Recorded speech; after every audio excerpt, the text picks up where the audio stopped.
त्रिवेदी, निदेशक, central institute for medicinal and aromatic plants, Lucknow, doctor GN Singh, माननीय मुख्यमंत्री जी के सलाहकार, मंच पर आसीन हमारे और विशिष्ट अतिथिगण, आज के इस 65वें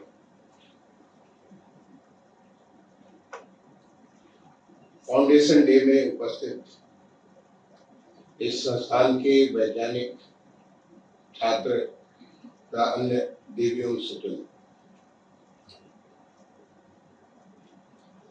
आज ये संस्था 64 साल पूरा कर चुकी है। 26/5/1959 को संस्था का यहाँ पे लखनऊ में शुभारंभ हुआ। यहाँ पे कैंपस आपका 1980 में शिफ्ट हुआ और 64 साल के भीतर बहुत सारे नए नए कार्य किए। जैसे उदाहरण के लिए मेहता के ऊपर एक बहुत बड़ा काम मेहता कि ऑयल एक्सट्रैक्शन के बारे में, मेहता को प्रमोट करने के बारे में, और मुझे इसलिए मालूम है कि मैं मेहता को ही लेकर के आपके संस्थान में सबसे पहले मुख्य विकास अधिकारी लखनऊ के पद पे जब मैं था 90 से 93 के बीच में, मुझे तिथि और मैं साल तो याद नहीं है, लेकिन सबसे पहले मैं मेहता को लेकर के आया था यहाँ पे लखनऊ में मेहता का विकास किया। तो आपने जो अच्छे काम किए हैं, तमाम सारे पब्लिकेशंस किए हैं, तमाम सारी जो नई नई चीजों का इजाद किया है, उसके लिए मैं आपको बहुत बहुत बधाई दूं। आज हमारा देश बिल्कुल बदल गया है, बदल रहा है, एक नए रास्ते पे चल रहा है। अब विज्ञान हमें केवल वैज्ञानिक आपको खोज करने की जरूरत नहीं है। कैसे वैज्ञानिक खोज को हम लोग आम आदमी के जीवन को सुधार करने के बारे में, आज आम आदमी के जीवन को बेहतर बनाने में कैसे हम ला सकते हैं, इसके बारे में सोच करने की पहले बार हमें न केवल आपका सीमैप का बल्कि CSIR के या अन्य जितने भी हमारे वैज्ञानिक संगठन हैं, सबके ऊपर एक विश्वास भी जगा है और उन्होंने रिजल्ट भी दिखाया है। जो वैज्ञानिकों ने अभी हाल में एक वैश्विक महामारी आई थी कोविड-19 की, उस दौरान जो इतना बड़ा उपलब्धि करके दिखाया कि हमारा देश अब किसी दूसरे देश पर निर्भर नहीं रहेगा वैक्सीन के लिए, बल्कि हम खुद अपना वैक्सीन बनाएंगे और न केवल अपनी जरूरतों को पूरा करेंगे बल्कि दूसरे देशों की जरूरतों को पूरा करेंगे। ये पहले बार इस प्रकार का इतना बड़ा अभियान हमारे वैज्ञानिकों ने करके दिखाया, क्योंकि उनके ऊपर विश्वास किया गया। हमारे वैज्ञानिकों ने पहले बार इतने सारे हर क्षेत्र में,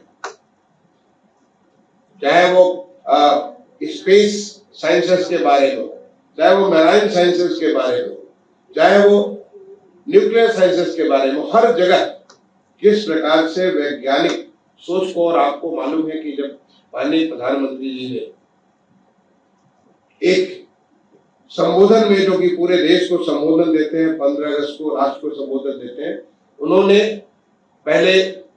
सबसे पहले शुरू किया था उसको जो है लाल बहादुर शास्त्री ने, जय जवान जय किसान। उसमें एक तीसरा शब्द जोड़ा, वो तीसरा शब्द था हमारे माननीय तत्कालीन प्रधानमंत्री अटल बिहारी वाजपेयी ने, उन्होंने कहा जय जवान जय किसान और जय विज्ञान, यानी विज्ञान को। और उसके बाद हमारे माननीय प्रधानमंत्री जी, जो प्रेजेंट प्रधानमंत्री जी, उन्होंने जब देश को संबोधित किया, उन्होंने कहा जय जवान जय किसान जय विज्ञान जय अनुसंधान, यानी विज्ञान को अनुसंधान के, विज्ञान को उसको प्रायोगिक तौर पे उसका, ताकि सबको उसको लाइफ में प्रभाव पड़ सके। और आपका, और वहां पे बेसिकली नवाचार के लिए, नई नई संभावनाएं ढूंढने के लिए, इनोवेशंस के लिए, ये माननीय प्रधानमंत्री जी ने इंगित किया कि हमारे वैज्ञानिकों में इतनी ताकत है कि वो लोगों की जिंदगी में बहुत कुछ तब्दील कर सकते हैं। और आप जो कि एरोमेटिक और मेडिसिनल प्लांट्स के विज्ञान के ऊपर जो आप काम करते हैं, चाहे वो प्लांट के बारे में हो कि प्लांट का कैसे प्रोडक्शन हम बढ़ा सकते हैं। किस प्रकार की भी बात करे थे डॉक्टर टीएन सिंह कि कैसे हम लोग उसकी जेनेटिक उसके ऊपर काम करके हम उसको एक नए किस्म का जो हमारी जरूरतों को पूरा करने के लिए ऐसे नए प्लांट को पैदा कर सकते हैं। उस प्रोडक्शन के बाद हम क्या क्या नई चीजें प्रकृति से ढूंढ करके ला सकते हैं जो आज हमारे जानकारी में भी नहीं।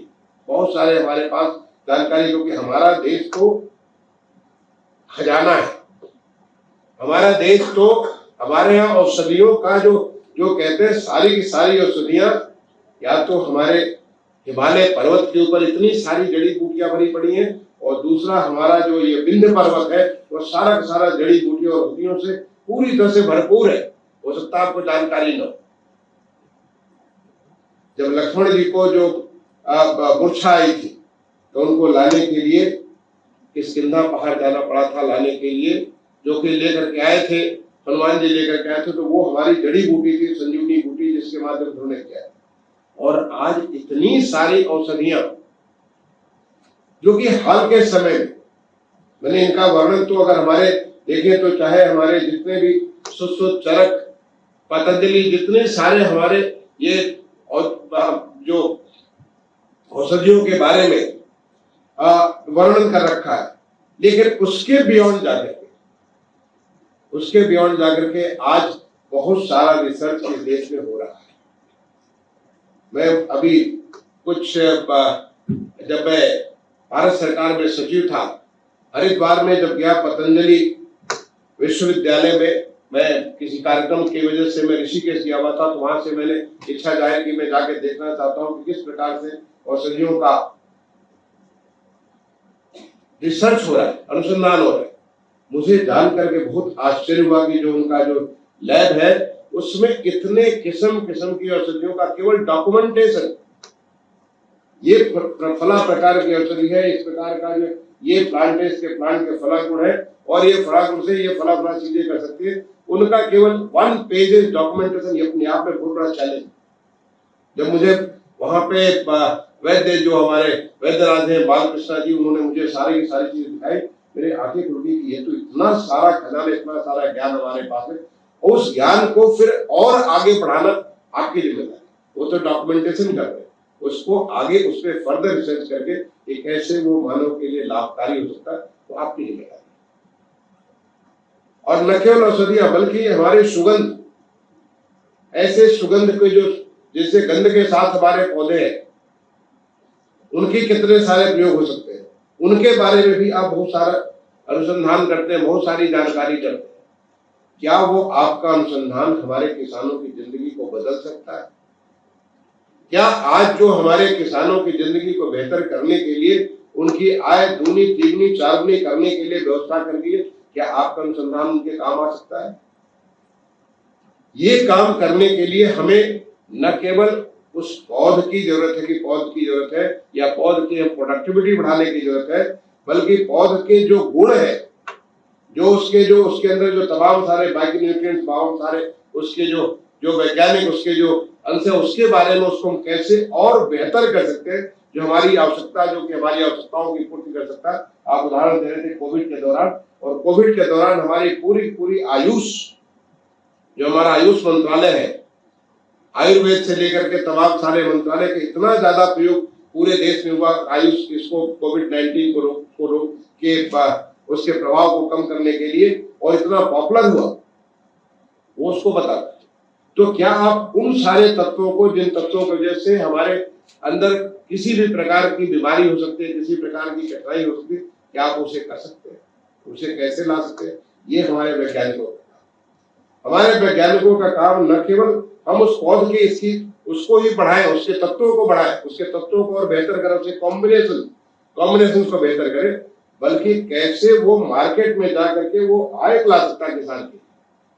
11 क्लास तो बहुत होती है। एक बार मैं, हमारे घर पे एक वैद्य आए, बनारस हिंदू विश्वविद्यालय के प्रोफेसर थे। पहले बार उन्होंने बताया कि मैं वैद्य स्वयं, मुझे इतनी खुशी हुई कि पहले बार किसी ने अपने को डॉक्टर नहीं कहा, पहले बार किसी ने अपने आप को वैद्य कहा। वैद्य सुशील दुबे जी, बहुत खुशी हुई इसमें जब उनको वैद्य कहा। नॉर्मली आप जो हमारे जो डॉक्टर लोग होते हैं आयुर्वेद वाले, अपने को डॉक्टर कहते हैं, और वो पैरासिटामोल खिलाते हैं। तो ये आपको वैद्य जी ने, और जब मैंने उनको अपने घर का दिखाया पौधा, जहाँ पे मैं दिल्ली में एज ए सचिव रहता था, अपने मकान दिखा तो कहा ये देखिए आपका तो इतना सारा लेमन ग्रास है। मैंने कहा है बड़ा अच्छा सुगंध देता है, वो अच्छी बात है। बोले नहीं ये लेमन ग्रास नहीं है, बल्कि ये आपका ज्वरांकुश है। इसको हमारे आयुर्वेद की भाषा में ज्वरांकुश कहते हैं, ज्वर के ऊपर अंकुश लगाता है। और अगर आप नित्य एक पत्ती उसका जो अगर अपने चाय में डाल करके लेंगे, सवेरे शाम चाय पीते ही होंगे आप, अगर उसमें केवल डाल देंगे तो वो ज्वरांकुश कभी आपको ज्वर नहीं आएगा। ये ज्ञान नहीं है लोग। हम लेमन ग्रास को लेमन ग्रास के तौर पे समझते हैं, उसको क्या उसके गुण है, उस गुण के बारे में जानकारी नहीं है। अगर उस गुण को, और उससे हम कैसे उन चीजों को एक्सट्रैक्ट करके, आज जमाना है फूड प्रोसेसिंग का। जैसे कि आपने कमाल का काम किया मेंथा के बारे में, मेंथा से ऑयल बनाया और मेंथा इलाज एक्सपोर्ट में दुनिया में हम नंबर 1 हो गए। आपने उसके लिए बहुत बड़ा योगदान दिया। इसी प्रकार से क्या हम जितने हमारे और भी जो ऐसे जो मेडिसिनल या एरोमेटिक प्लांट्स हैं, उनके उन एक्सट्रैक्ट्स को लेकर के हम अलग अलग फॉर्म में, क्या वो टैबलेट फॉर्म हो सकता है, कैप्सूल के फॉर्म में हो सकता है, लिक्विड के फॉर्म में हो सकता है, सॉलिड फॉर्म में हो सकता है, पाउडर फॉर्म में हो सकता है, ताकि ह्यूमन कंजम्पशन के लिए उसके जो तत्व है, उसके जो गुण है, वो एक साथ इकट्ठा हो सके। वो कैसे कर सकते हैं? अगर इस पे काम करें तो हमारे किसानों की आय बेहतर होगी। उनको उसके साथ अभी वो जो लेमन ग्रास मेरे लिए, उसके बाद में रेगुलर तौर पे यहाँ भी मैं मुख्य सचिव के घर पे लेमन ग्रास काफी लगा रखा हूँ, और नित्य में सुबह शाम उसको जो जरूर लेमन ग्रास का जो चाय पीता हूँ जरूर डालता हूँ, क्योंकि वो लेमन ग्रास मेरे लिए नहीं, मेरे लिए ज्वरांकुश है। ये इस प्रकार की जो हमारी जो औषधियों के बारे में, अगर उसको फर्दर उसको कैसे उसका वैल्यू एडिशन कर सकते हैं, उसके बारे में रिसर्च करेंगे तो किसानों को फायदा होगा। और आज हमारे देश में एक नई लर्निंग हुई है। पहले किसान कोई खेती करता था, वो खुद अपने आप में अकेला खेती करता। हमारे देश में या हमारे प्रदेश में आपको जानकारी होगी कि हमारे बड़ी छोटी छोटी जोतें होती है। बीच में थोड़ा प्रयास हुआ था कि इन जोतों को किस प्रकार से हम कंसोलिडेट करें, लेकिन उससे भी बहुत असर नहीं पड़ा। कुछ कानून बदलने की बात हुई, कानून बदल करके, लेकिन उसमें भी कुछ ऐसे आंदोलन हो गए जिसके नाते वो आगे नहीं बढ़ पाए। लेकिन आज देश में एक नई क्रांति आई है खेती के क्षेत्र में, एक नई समझ आई है, एक नई सोच आई है, और वो है फार्मर्स प्रोड्यूसर्स ऑर्गेनाइजेशन, एफपीओ। आज हमारे फार्मर्स प्रोड्यूसर्स ऑर्गेनाइजेशन काफी बड़ी संख्या में हमारे उत्तर प्रदेश में बने। फार्मर प्रोड्यूसर्स ऑर्गेनाइजेशन क्या करते हैं कि एक प्रकार की पौध को ढेर सारे लोगों को उनको मोटिवेट करते हैं, उनका जो इनपुट से लेकर के उनको उनका जो सारा का सारा उसे प्रोसेसिंग से लेकर के उसे कलेक्ट करके उसको सही मार्केट तक पहुंचाने का, ये इसकी वजह से एक इसको कहते हैं इंटीग्रेशन इम्पैक्ट, या इसको कहते हैं हम लोग जो है एक साथ इकट्ठा जब एकत्रीकरण आप कर लेंगे, तो जहां आप कर रहे 1 कुंतल कोई चीज पैदा कर रहे हैं, अगर 1000 कुंतल पैदा करेंगे, ऑब्वियसली जो मार्केट इतना बड़ा हो जाता है कि आप नेगोशिएट कर सकते हैं, मार्केट नेगोशिएट कर सकते हैं, वैल्यू नेगोशिएट कर सकते हैं। और उनकी बड़ी ताकत, जो हमारे 1000 किसान है, 2000 किसान है, उन किसानों की ताकत बढ़ जाती है। तो आज एफपीओ के माध्यम से काफी बड़ा एक नया आंदोलन हुआ। अभी आपको जो हमारे जो नेचुरल फार्मिंग के बारे में, मिलेट्स के बारे में जो आप मनोज प्रसाद ने बताया, मिलेट्स के बारे में यहाँ भी एफपीओ हमारे प्रदेश के द्वारा बनाए जा रहे हैं, चाहे वो गंगा जी के उसमें हो या हमारे खासतौर से बुंदेलखंड में, वो एफपीओ के माध्यम से मिलेट्स हम जब करेंगे तो यही ज्वार बाजरा या कुकटी या जो हमारे टांगुन, जो इतनी सारी जो किस्म के, अगर वो इतनी बड़ी मात्रा में पैदा होंगे कि उसका हमारा इकोनॉमिक वैल्यू बढ़ जाएगा। तो क्या हम इसको एफपीओ जो एरोमेटिक एंड मेडिसिनल प्लांट्स के बारे में नहीं कर सकते? यही बात में जब मैं आपके जो बायोटेक पार्क में जब मैं गया तो वहां देखा कि स्टीविया का इतना अच्छा प्रयोग, स्टीविया के माध्यम से जो हमारी जो तमाम लोग डायबिटीज होते हैं, एक आम बीमारी हो गई क्योंकि तो लाइफ स्टाइल बीमारी, तो स्टीविया का जो प्रोडक्ट वहां पे जो बना रहे हैं, अगर उनको हम एक बड़ी मात्रा में अगर ये आप स्टीविया के पौध देना चालू करें तो 1 नहीं 2 प्लांट बनाएंगे, 3 प्लांट बनाएंगे, 4 प्लांट बनाएंगे, उसका वैल्यू बढ़ जाएगा, वो किसानों को इनकम होनी चालू है। आज हमारे यहाँ बुंदेलखंड में तुलसी की इतनी ज्यादा खेती हो रही है। तुलसी जो भी आप जानते हो कि जब भी कोई पूजा पाठ करते हो, हर पूजा पाठ में तुलसी का असल, उसके बाद तो प्रसाद पूरा ही नहीं होता जब तक आप उसमें तुलसी के पत्र न डालो। लेकिन तुलसी कितनी मेडिसिनल वैल्यू है उसका, उस तुलसी के प्लांट का अगर काफी बड़ी संख्या में, मुझे झांसी के जिलाधिकारी ने एक प्रेजेंटेशन किया कि काफी बड़ी संख्या में वहां पे तुलसी के प्लांटेशन किया जा रहा है और तुलसी एक नई इकोनॉमिक एक्टिविटी, एक नई आर्थिक गतिविधि वहां के लिए, उस जनपद के लिए तैयार होगी। तो क्या हम इसको जो है ऐसी कोई चीज नहीं कर सकते कि जिसके माध्यम से पहला तो हमें इसका प्रोडक्शन बढ़े, पहला उसका जो उसकी क्वालिटी, उसकी जो तत्व है, उसके तत्वों में इस प्रकार के सही चीजों की यहाँ पे वैज्ञानिक है, आप इनको रिसर्च करके यहाँ पे देख सकते, बना सकते हैं, उसकी प्रोडक्टिविटी बढ़े, प्रोडक्शन बढ़े और कहाँ के लिए उपयोग होता है, और उसके बाद क्या हम उसको उसके एक्सट्रैक्ट तैयार करके उसके अलग अलग फॉर्म में करके हम उसे क्या दूसरे तक नहीं पहुंचा सकते, उसकी एसेंस पहुंचा दें और एसेंस के माध्यम से ही बहुत सारा चीज हो सकता है। इस पर भी हम रिसर्च कर सकते हैं। हमारा उत्तर प्रदेश खेती प्रधान प्रदेश, आपको मालूम है कि हिंदुस्तान के हर एक फसल के बारे में, अगर गन्ना है तो गन्ना का उत्पादन सबसे ज्यादा होता तो उत्तर प्रदेश में होता है, गेहूं है, चावल है, तमाम किस्म के फल, तमाम किस्म की सब्जियों का उत्पादन हमारे प्रदेश में सबसे ज्यादा देश में या तो नंबर 1 है, नंबर 2 है, नंबर 3 है, इस प्रकार से हमारे प्रोडक्शन होते हैं। डेयरी के बारे में हम नंबर 1 है, पूरे देश में नंबर 1 है। तो क्या हम इसमें भी नंबर 1 नहीं हो सकते? ये हमारे औषधि और जो हमारे एरोमेटिक प्लांट, इसके बारे में नंबर 1 नहीं हो सकते? हमें प्रकृति ने तो बहुत कुछ दिया है। अगर आप देखें तो हमारे पास एक उर्वरा जमीन है, यहाँ पे गंगा जमुना के बीच की जो हमारी ये जो मट्टी है वो इतनी उर्वरा बनती है, जहाँ पे कुछ भी डालो आप ऐसे ही डाल दो तो उसके बाद भी उग जाता है। तो हमारे पास जमीन की क्वालिटी, आप ऐसा अन्य राज्यों में भगवान का इतनी ज्यादा जो है जमीन के बारे में नहीं दे रहा है जितने कि हमारे प्रदेश में उर्वरा मट्टी दे रहे हैं। हमारे प्रदेश में इतना ज्यादा पानी का, जल का इतना संसाधन है, नदियों का पूरा एक जाल बिछा हुआ है। आप कहीं भी किसी इलाके में चले जाए, पश्चिम जाइए, उत्तर जाइए, दक्षिण जाइए, पूरब जाइए, सब जगह नदियों का जाल बिछा हुआ है। ढेर सारे हमारे जलाशय बने हुए। और अभी तो जो एक माननीय प्रधानमंत्री जी के प्रेरणा से अमृत सरोवर का जो कार्य प्रारंभ हुआ, अमृत सरोवर के जो अभी 10,000 ज्यादा अमृत सरोवर हमारे बन चुके हैं, वो जो हमारे अमृत सरोवर बन रहे हैं उसकी वजह से हमारा वाटर का ऐसे भी टेबल बढ़ जाए। जो जल संरक्षण के इतने काम हो रहे हैं, आज ही माननीय मुख्यमंत्री जी ने, अभी मैं सुबह उस कार्यक्रम में था, वन विभाग के माध्यम से उन्होंने इस माह को पूरे के पूरे ये चैत माह जो कि आपका 22 मार्च से, आपको मालूम है कि जो अभी नवरात्र के शुभ दिन चल रहे हैं, उस नवरात्र के जो 22 मार्च से लेकर के जो पूरा चैत मास होता है, 23 अप्रैल को जो अक्षय तृतीया है, इस पूरे पीरियड को उन्होंने जल संरक्षण के लिए जल संरक्षण का माह डिक्लेयर किया। और हर एक से उन्होंने, माननीय मुख्यमंत्री जी ने अपील की, हर नागरिक से अपील की कि हम ऐसे कार्य करें जिससे जल का संरक्षण हो सके। ये हमारा वन विभाग के माध्यम से तमाम सारे जलाशयों को रिजुवनेट करने का इस दौरान काम किया जाए, तालाबों जलाशयों के आसपास तमाम किस्म के प्लांटेशन करने का काम किया जाए, और वो जो प्लांटेशन होंगे उसके माध्यम से, जब आप जानते हो कि प्लांटेशन होंगे, वो भी जल संरक्षण के लिए बहुत सारा उसके काम आए। तो ये जो हमारा पूरा प्रदेश, हमारे प्रदेश को भगवान जो प्रकृति है, ईश्वर का बहुत बड़ा हमारे लिए उपहार है कि इतना अच्छा जल भी है, उर्वरा जमीन भी है, और यहाँ के लोग भी मेहनत कश है, यहाँ के लोग भी काम करने वाले हैं। जब आप इसको, अगर उनको मौका दे तो देखिए मेहनत कश लोग, मैंने देखा है जहाँ कहीं भी पोस्टर डाल, वहां पे अगर एक उन्नतशील किसान है, वो बहुत कुछ अच्छा काम करना चाहिए।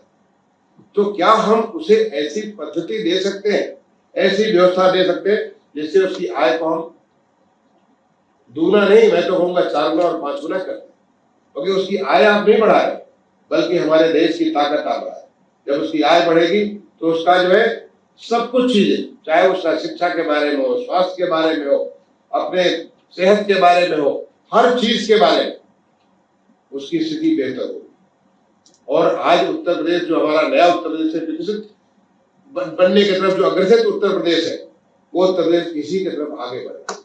आपको जान करके खुशी होगी कि जो हमारी जो अभी हाल में ग्लोबल इन्वेस्टर समिट हुई है, आप निश्चित तौर पे अखबारों में, टेलीविजन के माध्यम से सुनते होंगे, जिसमें लगभग अब तक 35 लाख करोड़ के इन्वेस्टमेंट के एमओयू साइन हो चुके हैं, सारे डिजिटल माध्यम से। और ये जब इसमें से काफी बड़ी मात्रा में हमारे जो एमओयू है, या तो फूड प्रोसेसिंग के बारे में भी है, साइंटिफिक गतिविधियों के बारे में, और आपका जो ये रास्ता दिखाया हुआ है, अगर ये नए रास्ते खोलता है तो मैं सोचता हूँ कि काफी बड़ी संख्या में लोग इन कामों के साथ जुड़ जाएंगे। और तब आपका जो सीमैप है, जो central institute for medicinal and aromatic plant का जो आपका जो एक उद्देश्य, जिस उद्देश्य के साथ आपको 1959 में 26 मार्च को प्रारंभ किया गया था, उस उद्देश्य की पूर्ति होगी। और फिर आप उस गर्व के साथ कह सकते हैं कि मैं केवल पेपर लिखने के लिए नहीं, बहुत सारे पहले तो होता था कि आपने पेपर लिखा और वो जाकर के रिसर्च पेपर किसी लाइब्रेरी में या कहीं वो डॉक्यूमेंट हो गया। नहीं, हमारा हर रिसर्च पेपर एक नई संभावना को पैदा करेगा।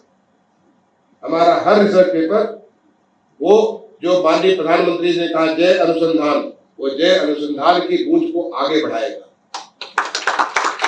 हमारा हर रिसर्च पेपर एक नई आर्थिक गतिविधि को पैदा करेगा।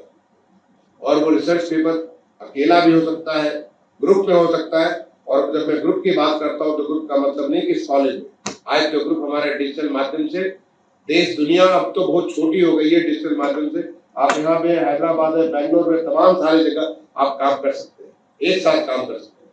आपका पेपर हमारे उत्तर प्रदेश की जो अलग अलग क्लाइमेटिक जोन्स है, अलग अलग हमारी जो एग्रीकल्चरल क्वालिटी का जो हमारे जो वहाँ पे क्वालिटीज के हिसाब से बटे हुए हैं, आप उसके हिसाब से हो सकता है। क्या पूर्वांचल में हमारी किस प्रकार के पौधे ऐसी होगी जो ज्यादा काम करेंगे। और अगर आप बताएं कि बलिया के बारे में, मऊ के बारे में, जौनपुर के बारे में, गाजीपुर के बारे में, इधर अम्बेडकर नगर में, आप वहां बताइए कि वहां पे आपके लिए क्या हो, आप उसके लिए कैपेसिटी बिल्ड करिए कि वहां पे किस प्रकार की फसल अच्छी चलेगी, कैसी चीज होगी जिसकी वजह से वहां पे हम लोग लेके चल सकते। चलिए 1 एफपीओ 2 एफपीओ एक टारगेट रखिए, हमारे 75 जिलों में 75 गुणे 2 एफपीओ यानी 150 एफपीओ आप बनाइए, जो कि खाली सीमा पाप का मेडिसिनल एरोमेटिक प्लांट के हो। उसमें हजारों की संख्या में किसान जुड़ जाएंगे। वो क्या होंगे, किस चीज से होंगे, उसके लिए आपको कैपेसिटी बिल्ड करनी पड़ेगी। और कैपेसिटी बिल्ड करने के लिए जरूरी नहीं कि सब आपको वहां पे दौरा करने की जरूरत है। आज डिजिटल माध्यम से पूरा प्रदेश हमारा जुड़ा हुआ, आप यहीं से बैठे बैठे बहुत कुछ सारा ट्रेनिंग कर सकते हैं। कभी कभी आप वहां जाके भी मौके पे देख सकते हैं। मुझे बड़ी खुशी हुई, एक बार मैं अपने गांव जा रहा था, अभी अच्छा लगा जब आपको डॉक्टर नेगी ने हमारे गांव का नाम बोला, गांव का नाम भी उनको याद है, अच्छा लगा मुझे जो है। तो आपने मैं गांव जा रहा था, पीछे जो है ऐसे में तालाब के पास रुक गया, देखा कि ये तो इतने सारे जो है कमल के फूल भरे पड़े हुए। मुझे उस समय जो दृश्य, मैंने तुरंत गाड़ी रोकी और गाड़ी रोक करके मैंने कहा, मुझे तो लगा कि जैसे मैं ककन हाफ, जिसका नाम आपने सुना होगा, जिसको मैंने तुरंत सोशल मीडिया पर ट्वीट भी किया, मुझे लगा मैं ककन हाफ पहुंच गया। वहां जो जहाँ पे सारे के सारे ट्यूलिप के जो है इतने सारे, हॉलैंड में जिसको नीदरलैंड कहते हैं, नीदरलैंड में वहां पे इतने सारे ट्यूलिप्स आपको दिखते हैं कि बहुत खुशी होती है। ऐसे वहां पे इतने सारे हमें कमल के फूल दिखते और कोई उसको खेती नहीं कर रहा है, तो भगवान दे रहे। तो क्या हमारे वैज्ञानिक उसको आने के बाद मैंने एनबीआरआई से रिक्वेस्ट किया कि आप जाकर के देखो, अगर भगवान खुद वहां पे दे रहे हो और लोगों को उसका वैल्यू नहीं मालूम। एक कमल का फूल जब आप कहीं बनारस में खरीदिए, प्रयागराज में कहीं आप खरीदिए मंदिर में चढ़ाने के लिए 200-250 रुपए का मिलता है। इतना बढ़िया बड़ा फूल, पूरा फुल ग्रोन फ्लावर, और वहां उसका कोई वैल्यू नहीं। मैं खुद जब नीचे उतरने लगा कि चल करके मैं तोड़ के आऊं, लोगों ने कहा आपके पाँव फंस जाएंगे, मैं आपके तोड़ के लाता हूँ। वो 5 फूल लाए तोड़ करके मुझे लिए, और मैं जाके मंदिर में, गाँव के मंदिर में मैंने चढ़ा दिया। तुझे उसका कोई वैल्यू नहीं, ये प्रकृति ने दे रखा। इसीलिए मैंने कहा कि न केवल जो है वही, बल्कि बहुत कुछ जो हमें नहीं मालूम है वो भी आप ढूंढ सकते हैं। ये पॉसिबिलिटीज हमारी बनती है कि कमल का फूल भी तो एरोमेटिक प्लांट होता है। क्या आप उसके बारे में ऐसा कुछ कर सकते हैं? वो इतना जब स्वतः, और आप उस मौसम में जाकर के देखें तो हजारों हजार, पूरा कई हेक्टेयर में, क्योंकि वो जो पकड़ी का ताल था, वो पकड़ी का ताल जो है सैकड़ों हेक्टेयर में, और उसमें कई हेक्टेयर में मैं कह सकता हूँ 10-20 हेक्टेयर तो पूरा कमल ही कमल था। और किसी को मालूम नहीं कि उसका, उसको ऐसी है जैसे कि कहते हैं कि वो अपने घर की चीज किसी को कोई वैल्यू नहीं नजर आता। वो समझता चलो ठीक है, ये भी जैसे बाकी सब यहाँ पे घास फूस हो रहे हैं वैसे ये भी एक हो गया, उसको वैल्यू नहीं नजर आता। उसको उसने एक नई संभावना। उसके बाद मैंने एनबीआरआई को लगाया, उसका हॉर्टिकल्चर डिपार्टमेंट में बहुत सारे लोगों को कहा, और मुझे लगा कि ये तो हमारे पूरे पूर्वी उत्तर प्रदेश में तो जलाशयों का एक अंबार भरा पड़ा, वहां पे कुछ हो सकता है। तो क्या आप ऐसी जगह जहाँ पे वाटर बॉडी है, उसके लिए कुछ ऐसी चीज सोच सकते हैं? ऐसी चीजें आप निकाल सकते हैं जो कि मेडिसिनल हो, एरोमेटिक हो, और उसके माध्यम से वहां के लोगों की आय में वृद्धि हो सके। क्योंकि हम जलाशय की बात सुनते तो फिर मत्स्य पालन बहुत इंपॉर्टेंट है, लेकिन हमारा हॉर्टिकल्चर भी उतना ही इंपॉर्टेंट है। क्या हम उसके लिए कर सकते हैं? तो ये आपको आप सोचे और अपने आप को, जो माननीय प्रधानमंत्री जी ने कहा कि ये अमृत काल है, जब वो 15 अगस्त 2022 को देश को संबोधित कर रहे थे, उन्होंने कहा था अमृत काल की प्रथम बेला है, और अब देश चल चुका है अगले 25 साल में एक विकसित देश बनने के लिए। और हम आप भगवान करें कि हम आप तब तक जिंदा रहे और उस विकसित देश को देख सकें, और अगर देख नहीं सकते हैं तो भगवान ने हमें एक शक्ति दी है, सोचने की शक्ति दी है। हम अपने आप को आज के 1000 साल आगे भी और 1000 साल पीछे भी जाके सोच सकते हैं कि 1000 साल पहले कैसे थे और 1000 साल बाद आगे कैसे होंगे। हम अपने आप को 25 साल आगे भी और 25 साल पीछे जाकर सोच सकते हैं, हमारी मेधा शक्ति ऐसी है, हम कर सकते हैं। क्या आप वो सोच सकते हैं कि हमारे 25 साल के बाद उत्तर प्रदेश कैसा होगा, जब विकसित उत्तर प्रदेश होगा? या 25 साल बाद एरोमेटिक एंड जो हमारे मेडिसिनल प्लांट्स है वो कहाँ पे किस प्रकार की आर्थिक गतिविधियों का अंग होंगे? आप क्या सोच सकते हैं? मैं आपको ये चुनौती देता हूँ, आपको ये मैं एक्सरसाइज देता हूँ, आपको ये मैं टास्क देता हूँ। ये सारे हमारे सामने यंग वैज्ञानिक, इतने सारे वैज्ञानिक है, आप काम बहुत कुछ करते हो, यहाँ पे बहुत सारे टीचिंग स्टाफ है, आप बहुत सारे काम करते हो, साइंटिस्ट है, बहुत सारे काम करते हो। फिर अपने आप को, अपने दिमाग को आगे ले जाकर सोचो 25 साल बाद हमारा देश कैसा होगा, 25 साल बाद हमारा क्या रोल होगा, चाहे हम रहे या न रहे। क्योंकि हम और हमारी रहना ये तो भगवान के ऊपर निर्भर, कितने दिन के लिए हमें यहाँ भेजा है मालूम नहीं, कब तक हमसे काम लेने वाला मालूम नहीं, लेकिन हम सोच करके उस काम के प्रति उस रास्ते पे चल सकते हैं। और आप वैज्ञानिक हो, एक वैज्ञानिक के रूप में आप सोच करके अगर आप उस दिशा में आप आगे बढ़ जाओ तो देखोगे कि तमाम सारे अपरंपार संभावनाएं निकल करके आएंगी। जिस किसी फील्ड में आप जो भी उसके जो फील्ड के आप अलग अलग सेक्शन डालोगे, वहां पे नई नई संभावनाएं निकलेगी, और वो संभावनाएं सारी की सारी होगी हमारे आम लोगों की जिंदगी को सुधार करने वाली, हमारे किसानों की, उद्यमियों की, जो कि उद्यमी है, जो कि एक नए उद्योग लगाकर एक नया व्यवसाय करके आगे बढ़ते, उनके लिए नई नई संभावनाएं क्रिएट करेगी। तो आप उनके वाहक बनोगे, उसके संवाहक बनोगे। तो मैं आपको इसी आह्वान के साथ कि आप अपने आप को अमृत काल के उस लक्ष्य को, जो कि माननीय प्रधानमंत्री जी ने रखा है, या हमारे माननीय मुख्यमंत्री जी ने प्रदेश के लिए लक्ष्य रखा है कि एक नया उत्तर प्रदेश जो कि पूरे देश का ग्रोथ इंजन होगा, उस उत्तर प्रदेश को बनाने के लिए आप अपने जो वैज्ञानिक सोच है, आपकी वैज्ञानिक जो पहल है, आपकी वैज्ञानिक जो पकड़ है, उस चीज को आप आगे बढ़ाइए। और सबको, चाहे उद्यमी हो, चाहे किसान हो, चाहे हर आदमी को, हर लोगों को जिंदगी को सुधार करने के, उनको आगे बढ़ाने के लिए आपके सहायक हो। मैं इसी आह्वान के साथ आप सबको एक बार दोबारा आपके संस्थान को 64 सक्सेसफुल ईयर पूरा करने के लिए और आगे आपकी ऐसी सतत यात्रा चलती रहे, उसकी शुभकामनाएं देता हुआ अपनी वाणी को विराम दूंगा। धन्यवाद।